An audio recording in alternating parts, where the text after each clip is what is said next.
Bonjour tout le monde et bienvenue dans ce nouveau webinaire sur la mise en copropriété. Mettez-moi juste un petit pouce ou un petit message pour me dire que vous nous entendez bien et que vous nous voyez bien, que vous voyez bien aussi la présentation. Donc, mettez-nous un petit message par rapport à ça. Comme ça, on sait que tout est OK pour lancer ce webinaire très, très intéressant aujourd'hui, hein. Les marchands, vous le savez, sujet clé pour vous.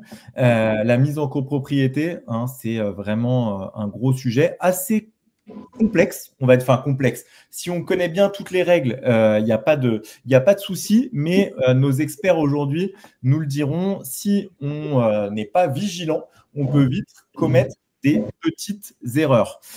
Donc, le webinaire, il est enregistré. D'accord. Donc, pour ceux qui doivent quitter ou quoi que ce soit, vous pourrez le revisualiser, hein. Vous recevrez un email avec le live. Il sera aussi sur LinkedIn. Donc, aucune inquiétude par rapport à ça. Le but aussi, c'est que ça soit le plus interactif possible. Donc, je vous rappelle les règles. Vous pouvez poser toutes vos questions pendant le webinaire. On n'attend pas à la fin, même s'il y aura une session de questions-réponses à la fin. Vous pouvez les poser du coup en direct dans le chat. Donc, pour ceux qui sont sur LinkedIn, vous pouvez le mettre en commentaire. Pour ceux qui sont sur YouTube, pareil. Et ceux qui sont sur la plateforme StreamYard, vous le mettez dans la zone chat. Moi, j'ai toutes les questions, donc je vais pouvoir rebondir dessus sans problème. D'accord? Donc, vraiment, n'hésitez pas à solliciter nos experts aujourd'hui. En plus, on a deux super experts. Donc, on va commencer par les présenter. Moi, je me présente d'abord et après, je vais les laisser un petit peu parler. Bon, vous me connaissez pour la plupart d'entre vous, parce que c'est moi qui anime tous ces webinaires. Donc, moi, c'est Yannick. Je suis le fondateur de Mabrikimo. Mabrikimo, donc la première plateforme de gestion pour les marchands de biens. Et donc, on essaye de vous fournir du contenu. Donc, en général, tous les 15 jours, tous les mois. La dernière fois, c'était sur le dossier de financement. On a eu sur la viabilisation. Et donc, aujourd'hui, c'est un sujet qui nous tenait vraiment à cœur, donc sur la mise en copropriété. Donc, on a la chance aujourd'hui d'avoir alors deux experts. Il y en a une normalement qui va arriver aussi, un petit problème de connexion. Mais du coup, on a Anne-Valérie. Je te laisse te présenter, Anne-Valérie. Bonjour à tous, Anne-Valérie Rouget, je suis notaire associée à Paris, à Puteaux, et on a l'habitude, effectivement, dans le cadre de nos opérations, de mettre en copropriété, d'accompagner les marchands de biens notamment, voire les promoteurs. Donc, il y aura sûrement pas mal de questions pour Anne-Valérie, puisque le notaire, de toute façon, on n'a réuni que des pièces maîtresses de la mise en copropriété, mais le notaire a un rôle vraiment stratégique et Anne-Valérie va vous expliquer pourquoi après. On a aussi Thibaut. Thibaut, je te laisse te présenter. Bonjour à tous. Oui, moi, je suis géomètre expert basé sur Paris, à Paris 11e. Et on travaille essentiellement, effectivement, dans la copropriété, la mise en copropriété, au modificatif. Et c'est un peu le nerf de notre métier en ce moment. Voilà. Parfait. Donc, on aura aussi pas mal de questions pour Thibaut, qui a aussi, comme le notaire, un rôle clé dans cette mise en copropriété. Et on a aussi, normalement, qui va arriver Nawal, qui représente en fait là, pour le coup, la partie syndic, qui a aussi forcément un rôle clé, puisque quand on crée une copropriété, il faut forcément il faut un syndic qui soit bénévole ou professionnel. Donc, Nawal, si elle arrive à nous rejoindre, je crois qu'elle elle est là, je ne la voyais pas en fait. Alors, hop, Nawal, elle est là, je la fais monter sur scène. Salut Nawal, désolé, en fait, tu étais caché, donc je ne te voyais pas. Donc, c'est nickel. Par contre, on ne t'entend pas, ton micro, il est coupé. Ah mince. Voilà, nickel. Parfait, tu arrives pile au bon moment, Nawal. Je te laisse te présenter du coup. Superbe. Bonjour, Nawal Jabri, je suis responsable des partenariats chez Manda, qui est un syndic de copropriété. Et le but, c'est en effet de vous accompagner à répondre à toutes vos questions liées notamment aux notions de syndic provisoire et comment vous accompagner également sur la vente immobilière, parce que notre cœur de métier reste le syndic, mais on propose également le service de vente. Voilà. Eh ben, parfait, Nawal, merci beaucoup. Donc, vous l'avez vu, on a vraiment un panel d'experts. Là, je ne vois pas ce qu'on peut vous proposer d'autre en termes de connaissances, puisqu'on a vraiment tous les principaux experts de la mise en copropriété. Donc, on va pouvoir attaquer. Donc, encore une fois, pour ceux qui viennent d'arriver, je vous le rappelle, n'hésitez pas à poser vos questions dans le chat. On y répond en direct, on rebondit dessus. Donc, si vous avez des questions, vraiment, profitez-en. Donc déjà, pourquoi est-ce qu'on a voulu nous traiter ce sujet? Vous le savez, Mabrikimo, donc c'est un logiciel de gestion pour les marchands de biens.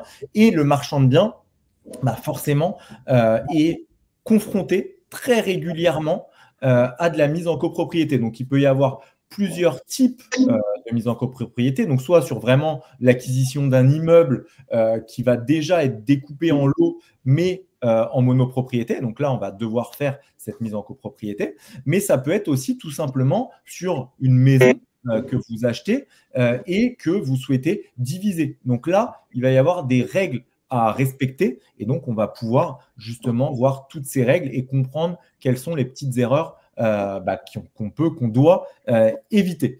Donc, on va commencer sur la partie notaire avec Anne-Valérie. Du coup, Anne-Valérie, j'ai une première question à te poser. Est-ce que pour une mise en copropriété, on est obligé de passer par un notaire et quel va être du coup ton rôle dans cette mise en copropriété?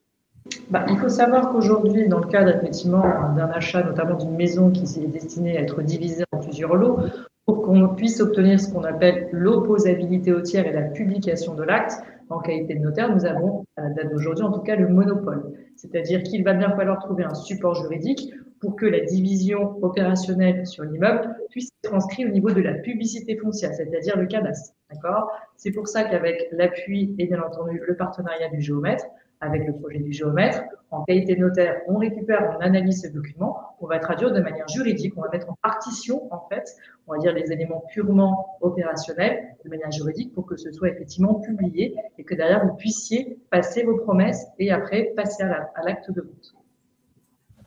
Et du coup, donc pas mal de petites choses au final, pas mal de petites règles, on va dire, à connaître. Est-ce qu'on peut tout faire? Est-ce que si demain j'achète du coup une maison, je peux la diviser comme je veux, créer la copropriété que je veux? Non, malheureusement, il y a toujours le PLU en général, mais si vous êtes en RNU, règlement national, quoi qu'il arrive, vous avez avec l'aide du géomètre un panel à respecter, des règles compte tenu aujourd'hui de ce qui peut s'appliquer dans la ville. Ça, c'est une première chose. C'est le travail du géomètre de vous dire ce qui est faisable ou pas faisable. Ça, c'est pour la division de l'immeuble en tant que tel. Nous, en qualité de notaire, on va regarder l'aspect un peu plus réglementaire, code d'urbanisme, d'accord, au code de la construction et de l'habitation. Notamment, donc là, je vois à l'écran les éléments par rapport à la distance. Ça, c'est si jamais vous souhaitez revendre des biens à usage d'habitation. Mais après, va aussi se poser la question, compte tenu de la commune sur laquelle vous avez votre projet, est-ce que la commune a mis en place un permis de diviser? D'accord? C'est le rôle du notaire de vous vérifier, effectivement, de vous accompagner dans ces démarches. Également, est-ce que pour chaque unité d'habitation qui a été créée, d'accord, qui divise les lots, est-ce que vous avez des règles par rapport à des stationnements? D'accord? Est-ce que 30 mètres carrés est égal à un stationnement? Est-ce que 60 mètres carrés est égal à 2 stationnements mis à disposition? Comment ça se passe? Comment ça se traduit? Ouais, ça, c'est vrai que c'est les deux sujets que tu as abordés, à la fois le permis de diviser et les stationnements. C'est deux sujets qui sont quand même assez récents. Alors, quand je dis assez récents, qui ont quelques années, mais qui n'étaient pas complètement généralisés et qui posent problème, nous, vraiment en tant que marchand, qui posent problème dans certains cas. Sur le permis de diviser, est-ce que toi, par rapport à ce que tu vois au quotidien, est-ce que ça concerne plutôt des grosses villes, des petites villes? Est-ce qu'il y a est-ce que ça se généralise vraiment partout? Qu'est-ce que tu vois au quotidien? Ça se généralise énormément. Là, c'est vrai que, en tout cas, que ce soit dans le nord de la France, vous avez beaucoup de permis divisés. Vous avez également des autorisations, vous avez des permis de louer pour vérifier que la décence est bien en place. Notamment, vous pouvez avoir des sujets quand vous avez qu'un seul compteur pour la globalité de l'immeuble et non pas un compteur divisionnaire d'électricité ou d'eau. Ça pose problème aujourd'hui. J'ai remarqué ça au niveau effectivement du nord, donc de la ville. Sur toute la côte, notamment toutes les divisions que vous pouvez avoir au bord de mer, notamment dans le sud-ouest, on est vraiment sur, en général, des mairies qui sont assez précautionneuse, minutieuse, qui essaie bien entendu d'éviter tout ce qui est location saisonnière type Airbnb, d'accord. Après, toutes les grandes agglomérations, Lyon, Paris, Bordeaux, etc., on est quand même sur des permis divisés. Et toutes les communes proches banlieue à Paris, on va dire qu'il y a à peu près 80% qui ont quand même mis effectivement des nouvelles normes pour le permis divisé ou le permis de louer.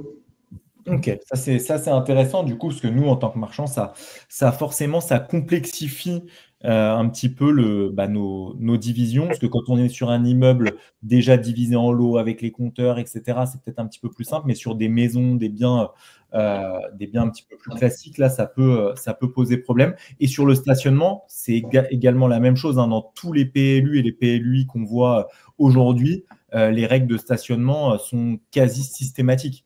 Oui, quasi systématique. Après, par contre, dans la région parisienne, si vous arrivez à démontrer que vous avez une station de métro en devenir à proximité, en général, il y a des exonérations où il y a des accords qui sont trouvés.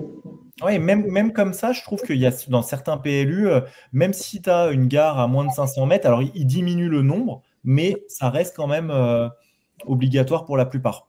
Tout à fait. Il y en a qui vont les demander enterrés. Enfin, voilà, il y a de plus en plus de complexité par rapport à ça. Et du coup, ça bloque complètement le projet, du coup. Bah oui, parce que derrière, si vous n'avez pas les places de parking, en qualité de notaire, c'est une sanction qui est pénale. Hein. Okay, donc là, on est sur le code de l'urbanisme, c'est-à-dire sanction pénale, donc on ne passe pas l'acte. Ok, donc là, ouais, carrément, tu ne passes pas l'acte. Ok. Non, encore une fois, pourquoi? Parce que derrière, c'est pour prévenir. Imaginez, on ne traite pas ce sujet. Votre acquéreur, du coup, lorsqu'il va vouloir revendre, il va être effectivement la qualité de vendeur, il va garantir pas mal de choses à ses acquéreurs lui-même lors de sa revente. Donc, ça ne fait que déplacer le problème et vous êtes sûr d'avoir une responsabilité qui va être mise en jeu au moment de la revente de votre propre acquéreur. Donc, on fait les choses correctement dès le départ. Ok. J'ai une première petite question qui vient d'arriver de Julien. Alors, soit Anne-Valérie, soit Thibaut pourront sûrement me répondre. Pour la décence et les 9 mètres carrés, est-ce qu'on parle d'une surface habitable ou d'une surface carrèze? Alors, je me permets de répondre, Anne-Valérie. Il y a effectivement les surfaces d'essence. Alors ça, c'est quand on parle de d'essence, c'est surtout pour la location. Mais il ne faut pas confondre surface habitable, surface carrèze. Ce sont deux choses différentes, c'est deux réglementations différentes. Même si on retrouve quasiment le même nombre de mètres carrés dans l'un ou dans l'autre. Mais oui, les règles de décence, effectivement, hein, on voit là sur le slide, c'est très réglementé et les 9 mètres carrés, c'est pour une pièce, la pièce principale, c'est un minimum qu'il faut avoir. Voilà. Et du coup, pour la revente, ou pour est-ce que si je veux revendre 5 mètres carrés, je peux revendre 5 mètres carrés? Oui, mais ce ne sera pas l'usage d'habitation, par contre, ce sera une réserve, une remise. Et vous n'allez pas ni le louer, ni derrière, effectivement, créer quelque chose qui soit habitable. En complément, par contre, effectivement, des grèves de décence, je rappelle qu'il y a un règlement sanitaire qui est national, qui définit les décences. Et après, parfois, dans certains départements ou autres, il peut y avoir des règlements qui sont départementaux et qui sont plus restrictifs. Par exemple, dans le 92, d'accord, au niveau de la décence, c'est au moins 9 mètres carrés pour la pièce principale. D'accord, ça veut dire qu'il va y avoir une salle d'eau en plus et des WC qui sont annexes. Vous ne pouvez pas avoir dans 9 mètres carrés, en gros, la pièce de vie plus la salle d'eau à l'intérieur. Ok. Donc, il y a certains règlements qui sont encore plus restrictifs. Ouais, qui vont au-delà de la réglementation nationale. Ok. Ok. Et pour revenir du coup à cette partie mise en copro, est-ce qu'il y a des démarches qui sont obligatoires auprès de la mairie? Là, on voit une DP. Est-ce que la DP, elle est obligatoire ou c'est uniquement s'il faut le permis de diviser? Alors, pour le coup, comme tu veux, Thibaut. Non, vas-y.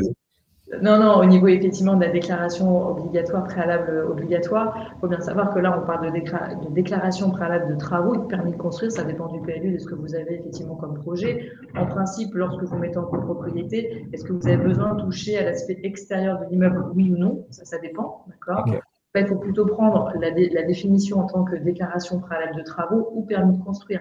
En tant que tel, si vous avez une autorisation de diviser, là, il faudra l'obtenir, d'accord. Mais c'est deux choses qui sont complètement distinctes. Je te laisse compléter si tu le souhaites, Thibaut. Non, tu as expliqué très, très, très bien. Alors, on a une autre question du coup de Valérie, mais pas de Anne-Valérie, donc de Valérie. Est-ce que la mise en copropriété, il y a un minimum de 15 mètres carrés avec la loi SRU? 14. 14 14? mètres carrés. Pour l'habitation, c'est ça? Oui. Oui, c'est 14 mètres carrés et 33 mètres cubes. Ok. Pour qualifier un lot Ouais, c'est ce que tout le monde dit, du coup, dans minimum 14 mètres carrés. Ok, parfait. Du coup, quel document? Alors là, ça va être un mélange, je pense, du coup, de Anne-Valérie et de Thibaut sur cette slide de là, mais quels sont les documents, en fait, à produire pour faire cette mise en copropriété? Alors, je commence, Anne-Valérie. En fait, nous, on va intervenir pour faire le mesurage déjà de la maison ou de l'immeuble à diviser, pour faire les plans, les surfaces de chaque lot qui vont ressortir. Et nous, après, avec ces documents, on va déterminer une numérotation de lots de copropriété, leur nature, si c'est des appartements, des caves, garages, locaux commerciaux, leur situation par étage, par bâtiment, s'il y a plusieurs bâtiments, leur superficie, et grâce à tout ça, on va en déduire les tantièmes de copropriété. Tout ça va être dans l'état descriptif de division. La descriptif de division qui va également définir tout ce qui est partie commune et distinguer partie commune des parties privatives. Et nous, on fournit cet état descriptif de division au notaire, ainsi que les plans de division par étage. Et les plans de division, on va retrouver par teinte les emprises des parties communes, les emprises des parties privatives, et également le tableau des quotes-parts de copropriété, des quotes-parts et des charges, voilà, avec leur définition. Et dans le cadre d'un immeuble existant, toujours les attestations CARES de chaque lot principal. Ok. Ça marche. Et après, Anne-Valérie. Oui, t'allais dire, pardon, je t'ai coupé. J'allais dire, Anne-Valérie, après, va récupérer donc cet état descriptif de division et va l'intégrer à son acte de règlement de copropriété. Anne-Valérie, pardon, je coupe un peu ton son parce que derrière, il tape sur la fenêtre. J'ai fait les travaux, exactement. Pardon, en plus, ça se voit bien, du coup. Ouais, c'est pas grave, il n'y a pas de souci. Du coup, je te coupe un peu ton son en attendant. Donc ça, c'est vraiment voilà, deux documents qui vont être indispensables à produire pour cette mise en copropriété. Alors, question pour toi, Thibaut. Est-ce que le DD peut être rédigé par l'archi? Par l'architecte. Ouais. Alors, non, il faut éviter. Parce que, en fait, dans un état descriptif de division, on va distinguer tout ce qui est partie commune des parties privatives. Les parties privatives, quand on parle de parties privatives, on parle de lot de copropriété, c'est-à-dire un bien foncier. Et le bien foncier, pour être délimité, il faut que ce soit fait par un géomètre expert. Voilà. Il y a quelques années, c'était encore assez ambigu. Maintenant, il y a une jurisprudence de juin 2022, si je ne m'abuse, où un juge a qualifié que les plans de copropriété, où on voit la distinction entre parties communes et parties privatives, doivent être dressés par des géomètres experts. Voilà. Du coup, ça me permet de rebondir sur la question que je t'ai posée avant le webinaire. Au final, quelle est la différence entre le géomètre et le géomètre expert? Alors justement, le géomètre expert, la différence du géomètre, en fait, va définir les limites des biens fonciers. Il en a le monopole, hein, c'est la loi de 1946, l'article 1er. Voilà, c'est seul un géomètre expert. C'est une délégation de service public. On est la seule profession à pouvoir délimiter les biens fonciers, que ce soit en copropriété ou en pleine propriété. Et à la différence aussi du géomètre, je mets des guillemets, du simple géomètre, on est régi, notre profession est régie par un ordre. Voilà. On est inscrit à un ordre, l'ordre des géomètres experts. Et on nous a demandé pour l'archi mais on nous dit aussi qu'il y a de plus en plus de diagnostiqueurs qui proposent les EDD. Et oui, et ça, c'est une belle erreur parce que, alors, je dis pas, il y en a peut-être qui le feraient bien puisqu'ils sont issus déjà de cabinets de géomètres, ils se sont reconvertis en diagnostiqueurs, mais c'est pas. Je pense que Anne-Valérie va me confirmer ça, mais je pense que les notaires n'accepteraient pas un état descriptif de division qui ne viendrait pas d'un géomètre expert. Alors, pour le coup, moi, sur toutes les mises en copropriété qu'on a eues, une seule fois, j'ai eu un diagnostiqueur. Et c'est vrai, pardonnez-moi pour les travaux, et c'est vrai que on n'entend rien du tout, Anne-Valérie. Est-ce que vous m'entendez mieux là, du coup? C'est bon. Ça dépend. Vas-y. Non, je vous disais du coup qu'une seule fois, sur les 2 dernières années, j'ai eu effectivement un EDD qui avait été mis en place par un diagnostiqueur. Il était truffé d'erreurs.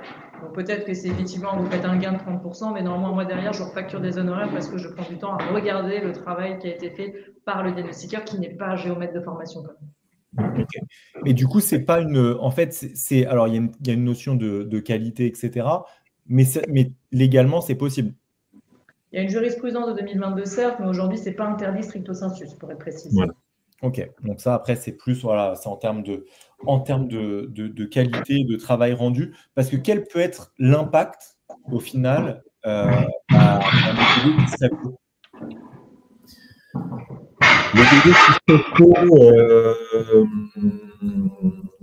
Ça aura beaucoup d'impact, puisque si jamais une surface n'est pas bien calculée, le nombre de tantièmes du lot en question n'est pas bien déterminé, il peut, au bout d'un certain temps, être remarqué cette erreur et ça peut avoir des conséquences assez dramatiques puisque le copropriétaire peut se retourner contre le marchand de biens ou autre pour avoir des dédommagements s'il a payé trop de charges ou trop de choses dans ce sens. C'est un risque non négligeable. Et on a une bonne question. C'est toi, en tant que géomètre expert, quelle est ta complémentarité au final avec l'archi qui fait déjà des plans? Quand est-ce que l'archi va avoir besoin de toi? Puisqu'il vous sollicite quand même très régulièrement. Pourquoi? Alors, il va dans plusieurs cas en fait. On a déjà pour des immeubles existants, si l'immeuble a besoin de travaux lourds, l'architecte, lui, il va peut-être, dans certains cas, même dans la plupart des cas, je dirais, avoir besoin des plans de l'existant avant de lui faire son projet. Donc, il va passer par un géomètre expert. Géomètre. Enfin bon, là, dans ce cas-là, on commence déjà pour les plans d'existants.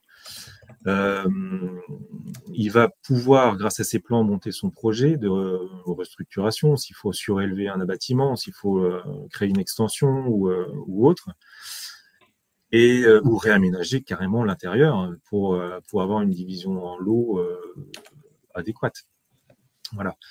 Donc la complémentarité entre un géomètre et un architecte, elle est là. Le géomètre va lui donner une base pour travailler son projet et à la suite, le géomètre va pouvoir récupérer le projet de division pour en déterminer, faire son travail de superficie, de déterminer les parties communes et les parties privatives et les tantièmes de copropriété. Ouais, c'est ça, parce que du coup, c'était dans les remarques, dans le chat, c'est que le diagnostiqueur va calculer. Alors, encore une fois, attention, après, en termes de calcul, par les diagnostiqueurs, certains vont bien le faire, d'autres un petit peu moins bien, mais surtout ça va s'adresser uniquement à la partie privative. Alors que pour faire ton EDD, il faut vraiment que tu ailles mesurer l'intégralité des surfaces. Donc, compliqué de dire le diagnostiqueur va faire les appartements, le géomètre va faire que les parties communes. Enfin, même impossible. Après, il faut aussi se poser la question pourquoi le diagnostiqueur il fait ce type de travail. C'est simple, c'est que on a pour mettre en copropriété un immeuble existant, on a besoin d'un diagnostiqueur. Il est obligé de faire des diagnostics techniques de l'immeuble, etc. Donc, il est plus ou moins capable de faire les surfaces précises de chaque partie privative. Mais il n'aura pas forcément l'œil de savoir comment l'immeuble sera géré. Voilà. Est-ce qu'il faut voir vraiment l'immeuble dans sa globalité. Et il va surtout s'engager sur du droit de propriété de chacun. Je veux dire, il va dire, voilà, cet appartement-là, il est encadré de tel mur à tel mur à tel mur, etc. Et il faut qu'il puisse le garantir, cette division. Ouais, c'est ça. C'est là où est le risque. Moi, comme dit Anne-Valérie, il n'y a pas de loi qui dit, attention, il ne faut pas que ce soit fait par quelqu'un d'autre qu'un géomètre expert. Il y a une jurisprudence maintenant, mais il n'y a pas de loi qui dit ça. Hein. Mais il faut vraiment prendre conscience du risque que cela peut engendrer. Ouais, et surtout que je vous rappelle que en tant que marchand, vous êtes des pros. Donc faire une petite économie sur potentiellement un géomètre, sur autre chose, etc. Je vous rappelle que votre responsabilité, elle est quand même plus qu'engagée dans une OP. Donc quand on parle d'OP avec des marges qui sont sur des immeubles, par exemple, assez importantes, est-ce qu'il y a un intérêt à vouloir économiser ces petites sommes pour potentiellement se retrouver avec un problème derrière? Donc, c'est surtout aussi ces questions-là, je pense qu'il faut se poser. Donc, bon, on en a parlé du coup globalement, Thibaut, de ton rôle, des interventions. Est-ce que demain j'achète un immeuble, à quel moment il faut que je te contacte? Est-ce que c'est dès que j'ai signé la promesse? Est-ce que c'est au moment où je réitère? Quel est le timing pour faire appel à un géomètre expert? Le géomètre, il faut faire appel au géomètre dès le départ. Dès le départ, vous avez un immeuble, vous voulez le diviser et le vendre à la découpe. Il faut, rien que pour ça, il faut déjà étudier la configuration de l'immeuble tel qu'il est actuellement. Donc, il va falloir faire appel à un géomètre expert pour qu'il fasse ses mesurages, qu'il fasse ses plans. On va pouvoir déterminer si le découpage est faisable, notamment en fonction des surfaces, en fonction des normes, en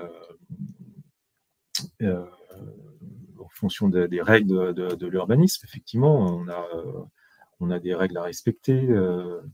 Donc vous, c'est parce que les gens, ils vous associent souvent uniquement à cette partie mesure. Non, il n'y a pas que. Pardon?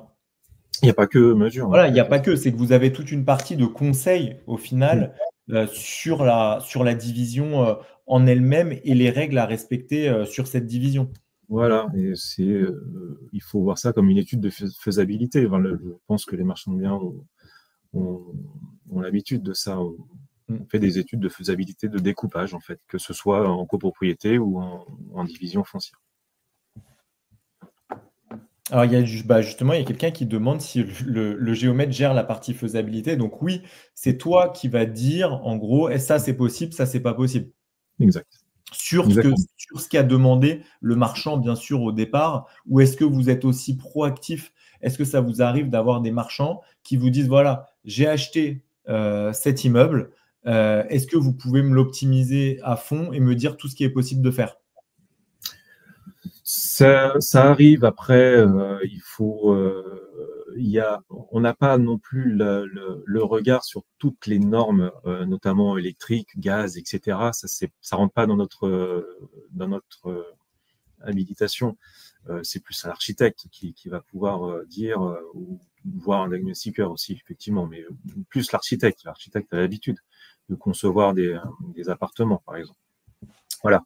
Nous, on va surtout conseiller sur les surfaces, si les surfaces sont possibles. Si un marchand de biens me dit, voilà, j'ai un étage qui fait 50 mètres carrés, je voudrais en faire 10 appartements, c'est pas possible. C'est pas possible. Voilà, il faut qu'il y ait un minimum de surface par logement, comme j'ai dit tout à l'heure. Donc, c'est un peu ça. Voilà, on va travailler ensemble avec le marchand de biens pour découper au mieux, que les logements soient décents, que les locaux commerciaux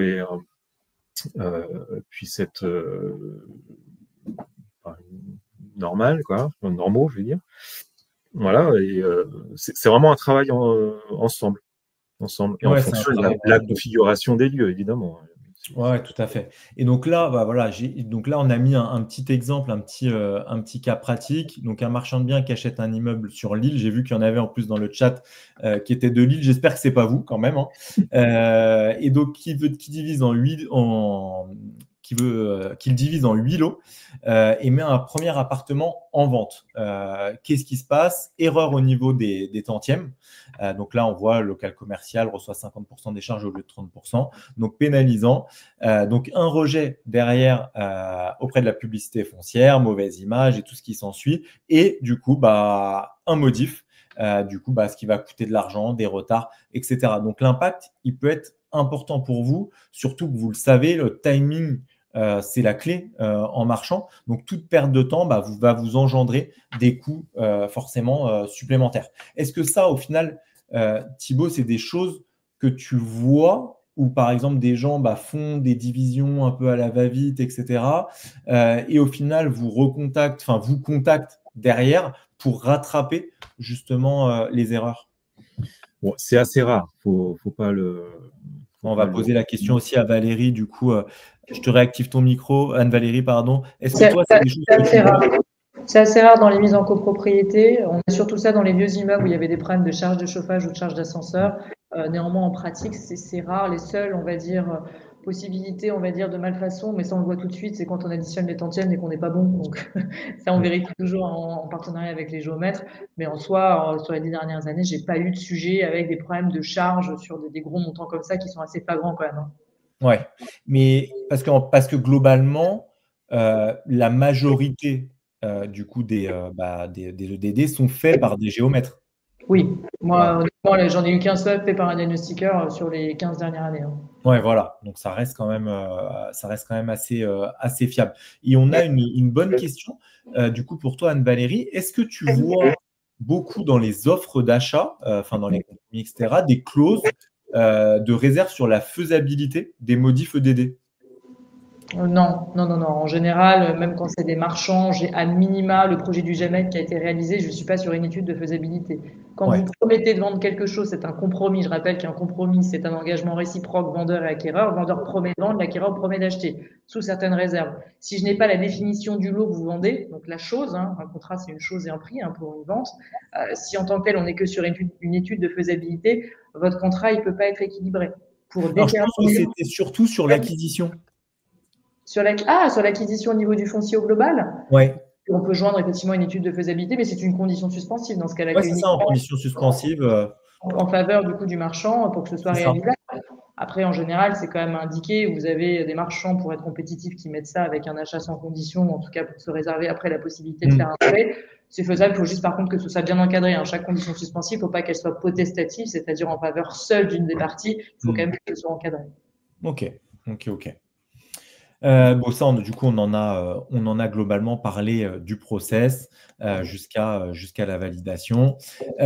Du coup, on a vu toute cette partie donc avant mise en copro, donc c'est-à-dire l'intervention du notaire, l'intervention du géomètre.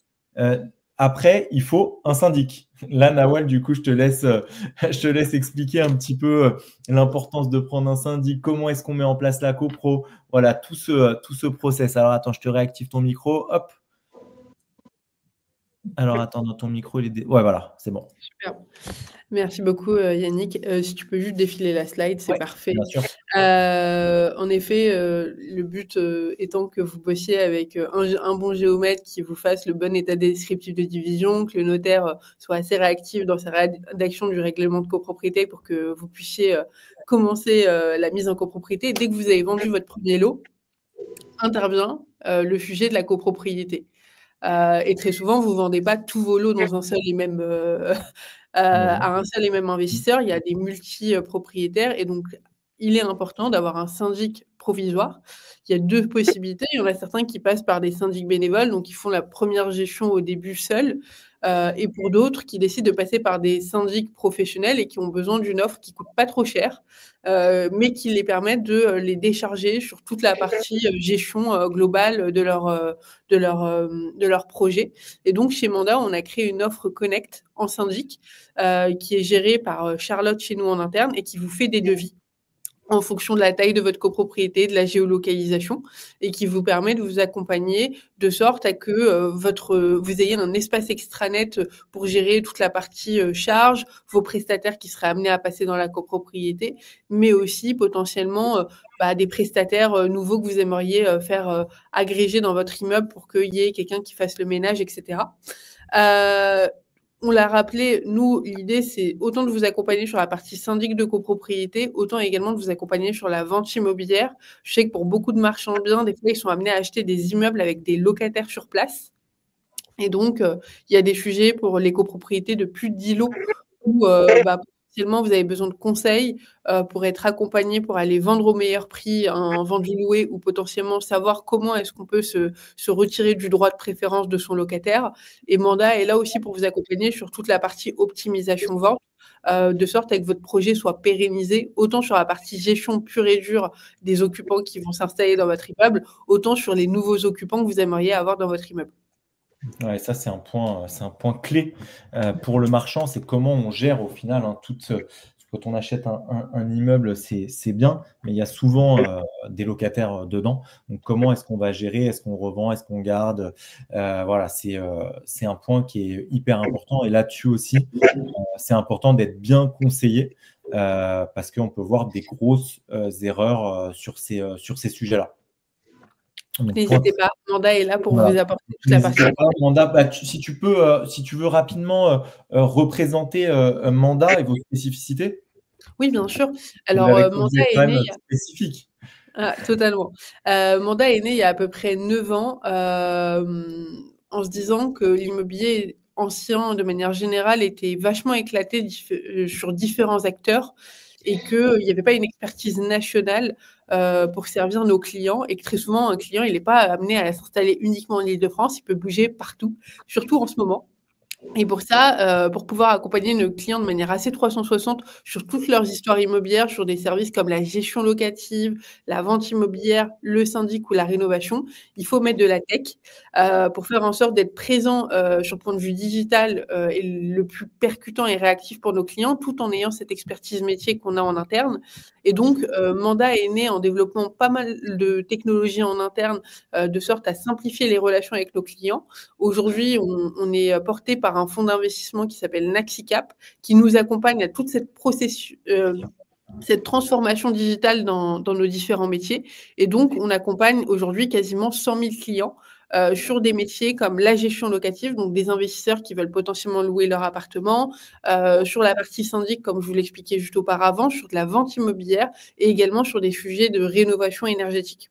Donc, sur tous ces métiers-là, on a une expertise dédiée. Donc, si à un moment, vous avez un projet, que ce soit autant sur la partie vente, autant sur la partie syndic, on en a parlé, mais je sais qu'aujourd'hui, beaucoup de promoteurs comme Quartus, BNP Paribas nous font confiance pour leurs investisseurs sur la gestion locative. Si vous souhaitez créer une offre packagée aussi pour vos futurs investisseurs, n'hésitez pas. On est là aussi pour vous aider à optimiser et à encore plus rendre attractifs les offres que vous allez proposer sur le marché. Voilà. Ouais, ça, c'est vrai que c'est un sujet clé, même au niveau, nous, on le voit au niveau de la revente. Forcément, quand vous avez intégré un syndic, les coûts vont augmenter puisqu'ils ont leur coût de fonctionnement. Et du coup, le fait de pouvoir travailler avec Manda, qui est sur des coûts un petit peu moins élevés, vous permet d'avoir des charges de copro qui vont être aussi moins élevées et donc plus attrayantes pour vos potentiels acquéreurs. Donc, c'est important et d'avoir aussi un syndic qui est réactif. Parce que ça, c'est quand même une grosse problématique aujourd'hui. Et avec Manda, le fait d'avoir digitalisé tous ces process permettent justement d'avoir quelque chose qui est beaucoup plus réactif au quotidien que les syndics traditionnels. C'est bien ça, Nawal? Vous êtes plus réactif que les autres. Voilà. Ouais. En termes de coûts, rapidement, donc ça plutôt pour Thibaut et Anne-Valérie, on a mis un petit récap. Est-ce que vous êtes OK, voilà, est-ce que ça vous paraît cohérent en termes de coût pour la création d'une copro? Alors, moi, je tiens à préciser quand même que c'est un coût indicatif. Oui. Chaque immeuble a sa particularité et on fait vraiment des devis sur mesure. C'est vraiment en fonction de la situation de l'immeuble, en fonction de la configuration, est-ce que c'est un immeuble ancien, est-ce que c'est un immeuble récent, etc. En fonction de la superficie à mesurer et du nombre de lots à créer, évidemment, et les charges, le nombre de charges qu'il peut y avoir. Donc voilà, c'est vraiment pour s'aider un petit peu dans ce type de projet. Donc voilà, c'est pas les si vous voulez faire une fourchette, c'était vraiment voilà, c'est vraiment une fourchette. Voilà, si vous voulez faire un découpage en 10 lots, ça va peut-être pas vous coûter 6 000 € de géomètre, ce sera peut-être moins ou peut-être plus, ça dépendra. Ouais, ça dépend vraiment du bien et de la complexité.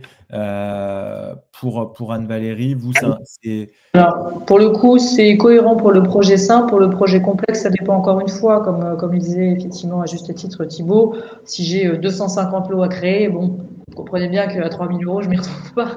Donc, ça dépend vraiment. Le projet simple, on est effectivement sur un honoraire aux alentours de 3 000 €. Maintenant, sur les projets complexes, c'est au cas par cas. Après, le but, encore une fois, c'est de négocier avec les clients qu'on peut avoir. Si on est sur une récurrence, c'est des éléments qui se discutent. Mais en gros, à minima, sur un projet simple, on est sur 3 000 €, projet complexe à voir.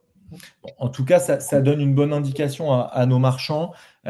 Donc, de toute façon, comme vous le savez, hein, quand on fait une étude de faisabilité, on intègre des aléas. Mais en tout cas, ça vous donne une petite fourchette à intégrer dans vos simulations dès qu'il y a de la mise en copropriété, des coûts à ne surtout pas oublier. Parce qu'on a tendance à oublier certaines choses de temps en temps et au final, ça peut vite impacter notre marge. Donc, vraiment, faites attention à ces choses-là. On a une question d'Olivier en termes de timing. Donc là, je pense que c'est plus pour Thibaut, même pour Anne-Valérie d'ailleurs. En termes de timing, quand faut-il réaliser le DTG? Reste pour vous sans être pour vous au final, parce que c'est pas vous qui le faites, mais voilà. C'est ça. Le DTG, il faut effectivement y penser. Déjà, c'est pour les immeubles de plus de 10 ans. Hein, de mémoire, je crois, c'est ça. Hein, L'immeuble depuis 10 ans, oui. Après, à partir du moment où on en a besoin, nous, pour pouvoir publier notre règlement de copropriété, donc dès que possible, dès que vous avez acheté, c'est quand même mieux voir le faire en parallèle dès que vous avez votre financement et vous savez que vous allez effectivement dans la continuité. Et un petit conseil d'ailleurs pour faire un DTG, faites appel à un architecte aussi, qui puisse chiffrer tous les travaux sur 10 ans ou 15 ans, je ne sais plus. Voilà, il faut prévoir. Top, parfait. Je vous enverrai de toute façon à tous la présentation, vous aurez le replay. Il y a Manda qui fait aussi une belle offre commerciale. Nawal, si tu veux du coup en parler rapidement.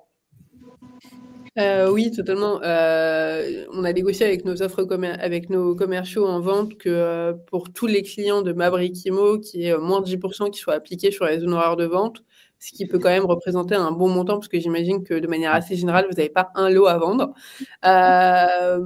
Et donc, le but, c'est de vous accompagner, comme je vous le disais, sur toute la partie audit stratégie commerciale, de voir comment est-ce qu'on peut le mieux optimiser le prix, mais aussi que vous ayez votre bras armé pour vous aider à aller chercher le meilleur prix. Et la force de Manda, c'est qu'aujourd'hui, on a différents partenaires, notamment aujourd'hui Mabrikimo, mais aussi d'autres boîtes d'investissement clés en main qui nous accompagnent à faciliter la commercialisation de nos biens. Et si vous vendez potentiellement des biens pour des investisseurs, la force, c'est que on a des locataires qui sont intéressés pour cette typologie de biens, mais aussi des partenaires à nous qui vont être à l'affût sur des opportunités. Donc, on a un très, très bon taux de transformation. N'hésitez surtout pas. De toute façon, je vous mettrai les coordonnées de tout le monde, donc à la fois de Thibaut, d'Anne-Valérie et de Nawal. Comme ça, en fait, vous pourrez, si besoin, les contacter directement. Avant de clôturer, j'ai une très bonne question, du coup, pour Anne-Valérie. est-ce que sur une vente, on peut répercuter le coût de la mise en copro aux acquéreurs? Alors, dans les VFA, donc dans les ventes en l'état futur d'achèvement, vous avez une quote-part du règlement de copropriété qui est mis à la charge de l'acquéreur. Maintenant, quand vous êtes aujourd'hui dans le cadre d'une vente d'un bien qui est achevé, d'accord, vous n'êtes pas dans le neuf, pour le mettre à la charge effectivement des acquéreurs, honnêtement, je l'ai jamais vu dans les contrats que j'ai pu faire. Est-ce que c'est faisable? Peut-être, mais pour moi, à mon sens, juridiquement, c'est vraiment prévu pour le neuf et pour les ventes en l'état futur d'achèvement dans les contrats de réservation. Sur de la vire aussi, non? De la vire aussi, tout à fait. Ouais. Parfait. Tac. Donc, pour ceux qui ont encore des questions, vous pouvez les poser. Il n'y a aucun souci. On me demande, Nawal, combien de temps est valable l'offre? Il n'y a pas de limite particulière. Non, il n'y a pas de limite particulière, donc n'hésitez pas. En tout cas, un grand merci du coup à nos experts, parce que franchement, c'est la première fois qu'on réunit autant d'experts sur le même sujet et c'est top parce que voilà, chacun va apporter son expertise. Un grand merci à tous pour vos questions, parce qu'il y en a eu beaucoup. Je pense que c'est un des webinaires où il y a le plus de questions. Il y en a, je suis désolé, je les ai zappées parce que ça allait vite. Il y en avait pas mal et qu'on ne peut pas, malheureusement, on est sur un temps qui est assez réduit. Donc, c'était compliqué de répondre à tout le monde. Donc, j'ai sélectionné celle qui était le plus pertinente par rapport au sujet, mais je vous laisserai de toute façon, si vous avez des besoins spécifiques, vous adresser directement aux experts. Le webinaire, il sera donc, vous le recevrez en replay. Il est sur YouTube, il sera sur LinkedIn et il sera aussi donc dans votre espace Maverick Imo, dans la rubrique du coup tuto, avec tout l'ensemble de nos webinaires. Et donc, ça vous permettra de le revisionner si besoin. On finit par une dernière question de Yann. Alors, c'est encore par rapport au DTG. Donc, l'État indiqué sur un DTG oblige-t-il le marchand de biens de réparer les faiblesses constatées et peuvent-elles être des vices cachés ou des responsabilités futures? Ça, du coup, je pense plus pour Anne-Valérie. Non, pour moi, le DTG, c'est un élément d'information qui est fourni à l'acquéreur pour effectivement qu'il ait connaissance de la structure de l'immeuble et de savoir les travaux qui ont été réalisés ou comment, en tout cas, dans la continuité du temps, comment se porte l'immeuble. À mon sens, en qualité même de professionnels qui vendent, le but, c'est d'apporter une information qui est libre, éclairée et surtout qui permet à votre acquéreur de pouvoir contracter en ayant la globalité des infos en sa possession. Donc non, à mon sens, non. Oui, tout à fait. Il est conscient de ce qu'il achète. Il a l'état actuel des choses. Soit il n'achète pas, soit il achète. Mais en tout cas, il en fait son affaire. Exactement. On a une autre question intéressante du coup de Sébastien. Quel délai pour obtenir le RCP une fois qu'on a enclenché, une fois qu'on a le DD? Est-ce que c'est quelque chose qui est assez rapide ou pas? Là, pour le coup, c'est également moi qui peux répondre. Encore une fois, si c'est une création d'îlot sans spécificité, il faut nous laisser potentiellement 10 à 15 jours. Si on est sur une centaine de lots, c'est un week-end entier d'un collaborateur senior, donc il faut laisser un peu de temps. Mais ça reste quand même, on n'est pas sur des délais 6 mois. C'est pas ça, c'est que ça dépend. Nous, on a un service qui est dédié au règlement de copropriété, au modificatif de règlement de copropriété. Donc, j'ai 3 collaborateurs qui ne font que ça. Donc, derrière, on est en mesure de répondre sous 10 à 15 jours pour la mise en copropriété. Voilà. Oui, du coup, vous avez développé une vraie expertise sur ce sujet. Parfait. Est-ce qu'il y a une dernière question avant qu'on clôture ce super webinaire ou pas? On va voir. J'ai pas l'impression. Bon, nickel. C'est clair. Voilà, franchement, moi j'ai trouvé ça très très clair. J'espère que nos marchands aussi, mais je pense que oui. Après, c'est un sujet qui est quand même vaste et sur lequel on a beaucoup de questions en général en tant que marchand parce que on veut éviter justement les erreurs. Donc forcément, c'est un sujet. Ce qu'il faut retenir, c'est qu'il faut vous faire accompagner. Ça, c'est le point qui est extrêmement important, comme dans tout. Ne vous basez pas sur des choses que vous avez vues sur Internet, etc.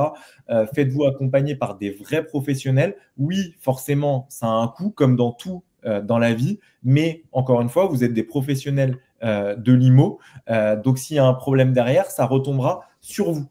Donc, c'est important de bien se protéger, de bien faire les choses, surtout que vous allez être confronté, si vous faites une mise en copro, à 5, 10, 15, 20 futurs copropriétaires. Donc, le risque, plus la copro va être grosse, plus votre risque augmente potentiellement. Donc, d'où l'intérêt quand même de bien structurer ces sujets-là. Donc, il y a une dernière question et après, on arrête, c'est promis. Là, plus pour Nawal, je pense. Quelle est la responsabilité d'un syndic bénévole? C'est à peu près équivalent d'un syndic professionnel quand on est syndic bénévole. Du fait est que potentiellement, il y a des statuts qui sont mis en place, il y a une association qui est mise en place qui gère toute la partie syndic. Après, tout dépend sur quel sujet. Si on parle de typiquement un sujet de toiture où il y a un effondrement d'un plancher, ça va pas être le syndic bénévole qui va prendre ce problème-là en plein main en termes de responsabilité. Mais typiquement, s'il y a un sujet de problème de compte, le syndic bénévole prendra sa responsabilité sur ce sujet. Mais ça, c'est pareil, c'est un sujet. En plus, au final, c'est pas vous qui le porterez. Ça sera plutôt vos futurs acquéreurs. Mais moi, je pense personnellement que quand vous faites justement une mise en copropriété, c'est bien au départ de structurer la copropriété. Et un syndic bénévole, mis à part si vous avez quelqu'un qui l'a déjà fait ou qui a de l'expérience là-dedans, ne sera pas capable de structurer, de faire les transferts de contrats, de mettre en place toute cette partie comptabilité. Donc, c'est bien de lancer vraiment avec un syndic pro. Bon, top. Et un grand merci à tous nos experts, un grand merci à tous nos marchands et autres, parce que je suppose qu'il n'y a pas que des marchands qui nous regardent. Donc, un grand merci à tous et je vous dis à bientôt. On communiquera très prochainement sur le prochain webinaire par email. Mais en tout cas, voilà, on vous renvoie tout. Donc, un grand merci à tous et je vous dis à bientôt. Merci bien. Merci.